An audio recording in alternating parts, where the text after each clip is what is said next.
Bonjour à toutes et à tous. Nous sommes dans le bureau de Roland Lescure, ministre délégué à l'industrie, qui a accepté de nous recevoir quelques instants. Il n'a pas pu venir avec nous à l'occasion de ce forum, mais on va pouvoir avoir une conversation tous les deux. Bonjour Roland Lescure. Bonjour Philippe Inby. On voulait vous interroger sur ce plan, ce projet, ce grand projet de développer les ETI en France. Je rappelle les chiffres, il y a 5500 ETI en France, dont à peu près la moitié sont des entreprises familiales. Si on regarde les chiffres à l'étranger, il y en a 12 millions en Allemagne, il y en a 9 000 en Italie. Ça fait des années qu'on nous raconte qu'on va doubler le nombre des ETI en France. Est-ce qu'on s'en donne vraiment les moyens ? On va le faire en tout cas. Moi j'ai vécu au Québec pendant une dizaine d'années, j'étais numéro 2 de la Caisse de dépôt et placement du Québec. Et au Québec, il y a une vraie culture entrepreneuriale, une histoire entrepreneuriale et du capital. La Caisse de dépôt était un des grands financeurs des PME qui deviennent des ETI. Et il y en a beaucoup au Québec également. Il faut qu'on le fasse. Alors on le fait comment ?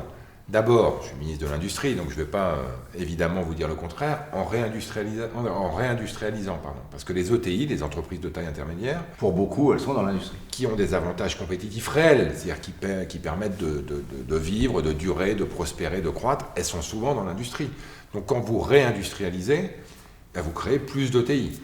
Et donc ça, c'est à la fois, on a commencé à le faire quand même depuis 5 ans, vous avez vu qu'on a interrompu le déclin, on a commencé à recréer des postes dans l'industrie, 57 000 emplois aux dernières nouvelles sur les 5 années qui viennent de s'écouler. On a recréé des sites industriels. L'année dernière, il y avait 3 fois plus d'entreprises, d'usines qui se sont installées en France que d'usines qui ont fermé. On attire du capital étranger. On manque de capital en France, on le sait. Les banques sont très présentes en prêt, en crédit.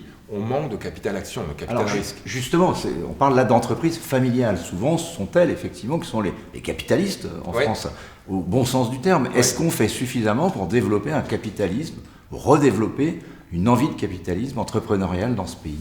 Alors, je pense qu'on a fait des choses. C'est-à-dire que la première révolution, elle est importante, elle est culturelle. Moi, je crois beaucoup au capitalisme familial. Pourquoi ? Parce que le défaut du capitalisme, il en a, c'est souvent le court-termisme. J'ai besoin de faire mon résultat dans les 3 mois qui viennent parce que mes stocks options sont indexés sur le prix de l'action dans les 3 mois qui viennent. On connaît ça. Les fonds d'investissement, voilà. Les fonds d'investissement... Pas de vision assez à long terme en tout cas. Oui, mais moi j'en ai géré un par exemple, qui était un fonds de retraite, qui était un fonds à long terme. Donc les fonds d'investissement ne sont pas tous court-termisme. Mais en France, de toute façon, on n'en a pas. On n'a pas de fonds de pension, on n'a pas de fonds souverains, on a un peu d'assurance vie, mais enfin quand même peu investi dans le capital risque ou dans le private equity, comme on dit. Donc... le premier élément, il est culturel. Il faut que le rapport à l'entrepreneuriat soit un rapport, j'allais dire, d'amour, d'admiration, de fierté. Et ça, c'est un peu en train de changer quand même. Je pense que quand Emmanuel Macron occupait ce bureau, il était ministre de l'économie, il a fait passer un certain nombre de dispositions qui redonnaient envie à la France d'entreprendre, en mettant en avant les entrepreneurs, en les félicitant pour leur travail, en les mettant en lumière. Et nous, on continue à faire ça. Moi, je suis persuadé que plus on donnera envie aux jeunes d'entreprendre, de créer, et pas seulement des startups technologiques, c'est très bien, on en a beaucoup, on est sans doute les champions du monde, mais de l'industrie 4.0, comme on dit, de l'industrie du futur. Et quand on verra que cette industrie, elle crée de l'emploi, elle crée de la richesse, elle crée de l'aménagement du territoire, parce qu'elle est présente dans le territoire, et accessoirement, elle fait reculer la colère et le Front National, c'est quand même pas mal. On aura remporté une partie du boulot. Donc culturel, donner envie aux gens d'entreprendre et surtout reconnaître avec fierté que les entrepreneurs sont au fond des vrais patrons de l'équipe de France de l'industrie. C'est ceux qui nous permettent de nous développer. 2, du capital. On n'a pas ou peu de capital de long terme. On a quand même la Banque publique d'investissement qui accompagne et qui est une vraie trouvaille. Il faut reconnaître, la BPI, elle a 10 ans. En 10 ans, elle s'est vraiment installée comme un des acteurs de financement à long terme des entreprises françaises. Et ensuite, il y a le capital international. On attire aujourd'hui du capital en France. On attire des entreprises qui viennent s'installer en France. Et ça, il faut en être fier aussi. Choose France, c'est 1220 projets.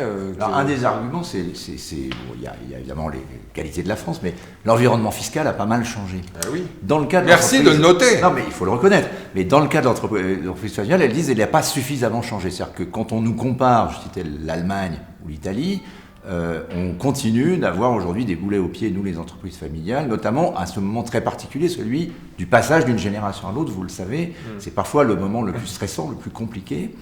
Il y a le pacte Dutreil qui existe, qui a été un peu menacé parce que peut-être certains en ont abusé. Il y a eu des projets de réforme. Qu'est-ce que vous pensez de cette possibilité de donner plus de sécurité finalement à la stabilité du capital familial? Oui, alors d'abord il a été menacé, nous on l'a simplifié, donc on l'a renforcé et simplifié. Moi j'étais rapporteur général de la loi Pacte, dans le cadre de la loi Pacte, on a simplifié le pacte Dutreil, notamment dans les rendez-vous annuels qui devaient être actualisés tous les ans, tout ça était quand même assez lourd, on l'a quand même singulièrement simplifié. Ça reste, je pense, un dispositif extrêmement utile, je pense qu'il est d'ailleurs reconnu comme tel. Aujourd'hui, ça ne vous a pas échappé, je dirais, l'environnement politique français est un peu complexe. Je ne suis pas sûr aujourd'hui. Vous parlez de l'Assemblée nationale. Par exemple, notamment, oui. Donc je suis vous pas pensez sûr. pas faire passer auprès de la NUPES une réforme au nom de l'emploi, que Mathilde Panot ou Sandrine Rousseau seraient totalement pour un dispositif qui. Mais c'était pourtant un peu dans le programme d'Emmanuel Macron de toucher à cette fiscalité. Non, on n'avait pas. Moi, enfin, j'y ai modestement contribué, donc je l'ai lu et même écrit une partie. Non, il n'y avait pas Il n'y avait pas de disposition particulière mentionnée sur le pacte Dutreil, qui est déjà un dispositif qui, je répète, fonctionne bien, qu'on a simplifié. Il faut qu'on fasse le bilan de ces simplifications. Elles datent il y a maintenant 2-3 ans, donc on voit si elles sont utiles, si on peut éventuellement... donc l'idée d'allonger la durée du pacte Dutreil en échange d'avantages fiscaux ne vous paraît pas... Pas facile. Moi, sur le fond, moi, je vois bien l'intérêt. C'est-à-dire que tout ce qui fait qu'on allonge l'horizon des investisseurs, qu'on allonge l'horizon du capital, qu'au fond... on s'assure que les entreprises s'inscrivent dans la durée, et c'est ça le capitalisme familial. Les créateurs d'entreprises, ce qu'ils veulent, au fond, je vais le dire comme ça, c'est leur immortalité, c'est laisser une trace avec leurs enfants, en espérant que leurs petits-enfants et leurs arrière-petits-enfants prendront avec eux, une trace durable. Ça ne marche pas toujours, il faut faire attention. Je pense qu'il y a quelques entrepreneurs dans la salle qui connaissent des histoires familiales, dans lequel à la deuxième, ou plus souvent dans la troisième génération. La deuxième, ça va, la troisième, elle tue. En fait, ce qu'on dit souvent, c'est que le premier crée, le deuxième croit, le troisième, c'est parfois un peu plus compliqué. Donc, troisième consomme. Voilà. Les troisièmes, il y a aussi un enjeu. Parfois c'est le quatrième. Voilà. Bon. Donc, faut être conscient de ça. Il y a aussi des choses qu'on a créées pour pérenniser le capitalisme familial, sans forcément en pérenniser la détention personnelle. On a simplifié le dispositif des fondations actionnaires qui existent. Dans la loi Pacte. Voilà, dans la loi Pacte, on a créé une fondation actionnaire qui permet à des entrepreneurs qui soit souhaitent pérenniser leur entreprise sans nécessairement qu'elle appartienne à leurs enfants, soit qui n'ont pas de descendants, de pérenniser cette entreprise. Donc ça, c'est aussi des dispositions. Regardez, Lego, entreprise emblématique qu'on connaît tous, c'est une fondation actionnariale aujourd'hui. Donc ça se développe. Il n'y en a pas encore. C'est pas. On peut pas dire qu'il y a une accélération très forte de ces sujets, mais ça pourrait être une réponse, effectivement. Oui, et là aussi, je pense qu'il faut qu'on fasse le bilan de la loi Pacte. Elle a un peu plus de 3 ans maintenant, donc ça fait partie des choses qu'on peut regarder pour voir si on peut adapter ce dispositif de fondation, qui est quand même une bonne manière de pérenniser l'entreprise dans un cas où il n'y a pas d'héritier ou de descendant, en tout cas. Monsieur le ministre, dernière question. Souvent, on dit dans le monde de l'entreprise familiale, il y a un ADN particulier, vous avez dit ce long terme, cette vision d'une génération à l'autre. Quand on interroge les entrepreneurs familiaux, ils disent « mon objectif, c'est justement de faciliter ce passage dans le temps ». Et c'est important, et plus même que de gagner de l'argent. En tout cas, ce n'est pas qu'un objectif patrimonial, c'est un objectif de vision de long terme. Est-ce que ça porte un peu cette idée d'ESG dont on parle beaucoup aujourd'hui, comme la grande révolution du capitalisme qui se préoccupe un peu plus de sa durabilité? Est-ce que c'est dans ce creuset familial on peut trouver cet ADN-là? Bien sûr, je pense que les familles actionnaires n'ont pas le monopole de la soutenabilité ou de l'interrogation environnementale, mais quand même, si vous voulez aujourd'hui attirer du talent, on le souhaite quand on est dans une ETI, c'est pas facile de recruter aujourd'hui. Il faut donner du sens. Il faut raconter une histoire environnementale.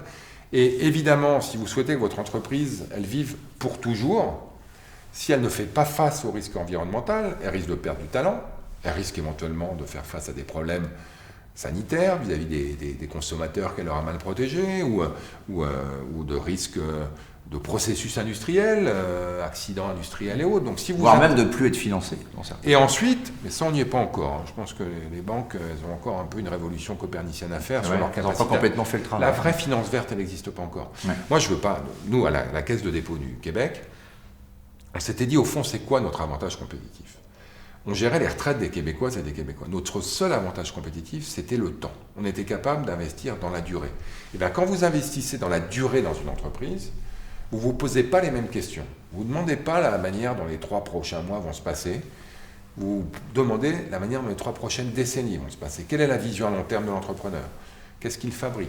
Comment on va passer? Moi, j'ai visité une entreprise qui est passée des chaudières à gaz aux pompes à chaleur. Ils les vendent comme des petits pains. Évidemment, parce que les pompes à chaleur, aujourd'hui, c'est la mode. Des chaudières à gaz, on ne va pas en vendre beaucoup dans les décennies qui viennent. Et ça, c'est une vraie transformation en profondeur de l'entreprise. Mais pour ça, il faut une vision. Parce que ça coûte de transformer une usine qui fait des chaudières à gaz en pompe à chaleur. Donc, il faut une vision. Donc, oui, le capitalisme familial bien fait, parce que parfois, il faut reconnaître quand même qu'il n'est pas toujours bien fait, ben, c'est le vrai ESG, c'est la vraie vision environnementale, sociale et gouvernance. Il y a un truc quand même que je pense nos entrepreneurs doivent avoir en tête, et je sais que beaucoup le font, c'est le S. Donc la gouvernance, c'est s'assurer que l'entreprise est bien gouvernée. L'environnement, on l'a dit, si on veut attirer du talent, il faut gérer les enjeux environnementaux. Le S, c'est comment on partage la valeur, comment on associe les employés au succès de long terme de l'entreprise. L'intéressement, la participation, l'actionnariat salarié, là aussi on a simplifié ça. Mais si vous voulez attirer votre talent, il faut leur raconter une histoire. Si vous voulez le garder, il faut qu'il soit aligné avec vous. Il faut que quand l'entreprise va bien, la valeur soit partagée. Et ça, j'y crois beaucoup. Je pense que beaucoup d'entrepreneurs y croient beaucoup. Il y en a d'autres qui ne le font pas assez. Donc partager. Partager, c'est la meilleure manière de garder vos salariés. Bon, en tout cas, avec vous, Roland Lescure, ministre délégué à l'industrie, on sait qu'il faut s'inspirer un peu de nos cousins du Québec pour peut-être il faut aller regarder ce qui se passe chez nos cousins du Québec. Merci d'avoir participé à ce forum et sans doute à une prochaine fois. Et bon forum. Merci beaucoup.